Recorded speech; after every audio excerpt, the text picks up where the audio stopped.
মাত্র 40 দিন, আর এই 40 দিনে ইরান হারিয়েছে প্রায় $270 বিলিয়ন। বিনা উস্কানিতে শুরু হওয়া এক যুদ্ধ, আর সেই যুদ্ধ এখন রূপ নিয়েছে বৈশ্বিক আইনি লড়াইয়ে। মার্কিন যুক্তরাষ্ট্র ও ইসরায়েলের নেতৃত্বে চালানো এই ভয়াবহ আগ্রাসনে ইরানের ওপর নেমে এসেছে ইতিহাসের অন্যতম বড় ধ্বংসযজ্ঞ। প্রাথমিক হিসাবেই ক্ষয়ক্ষতির পরিমাণ দাঁড়িয়েছে $270 বিলিয়ন, যা এখনও চূড়ান্ত নয়। ইরানের রাষ্ট্রীয় সংবাদ মাধ্যমের তথ্য বলছে এই ক্ষতির পরিমাণ সময়ের সাথে সাথে আরও বাড়তে পারে।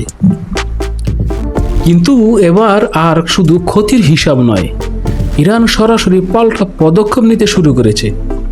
সরকারি মুখপাত্র ফাতেমা মোহাজেরানি স্পষ্ট ভাষায় জানিয়েছেন, এই ক্ষতি অপূরণীয়, কিন্তু এর দায় যারা নিয়েছে তাদের কাউকেই ছাড় দেওয়া হবে না।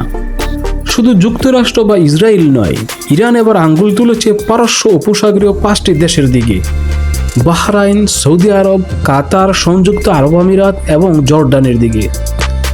জাতিসংঘ ইরানের স্থায়ী প্রতিনিধি আমির সাইদ ইরাভানি আনুষ্ঠানিকভাবে এই দেশগুলোর কাছে ক্ষতিপূরণ দাবি করেছেন। ইরানের অভিযোগ, এই দেশগুলো সরাসরি বা পরোক্ষভাবে এই যুদ্ধে অংশ নিয়ে আন্তর্জাতিক আইন লঙ্ঘন করেছে, আর সেই কারণেই এই বিপুল ক্ষতির দায়ভার এখন তাদেরকেই বহন করতে হবে।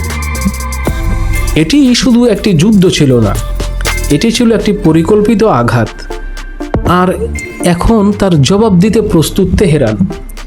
বিশ্লেষকদের মতে ইরানের এই পদক্ষেপ কেবল অর্থনৈতিক ক্ষতিপূরণের দাবি নয়, এটি একটি কৌশলগত চাল। সামরিক সংঘাতের পর এখন ইরান লড়াই নিয়ে যাচ্ছে আন্তর্জাতিক আইন, কূটনীতি ও জনমতের ময়দানে। তেহরান চায় এই যুদ্ধকে এমনভাবে উপস্থাপন করতে যেখানে তারা হবে আক্রমণের শিকার, আর প্রতিপক্ষ হবে আন্তর্জাতিকভাবে বিচ্ছিন্ন। এই বার্তা এখন পরিষ্কার, যুদ্ধ শেষ হয়নি, শুধু যুদ্ধের ময়দান বদলেছে। মিসাইলের জায়গায় এসেছে মামলা, আর বোমার জায়গায় কূটনৈতিক চাপ। এই সংঘাত এখন আর সীমান্তে সীমাবদ্ধ নয়, এটি ছড়িয়ে পড়েছে পুরো বিশ্বমঞ্চে।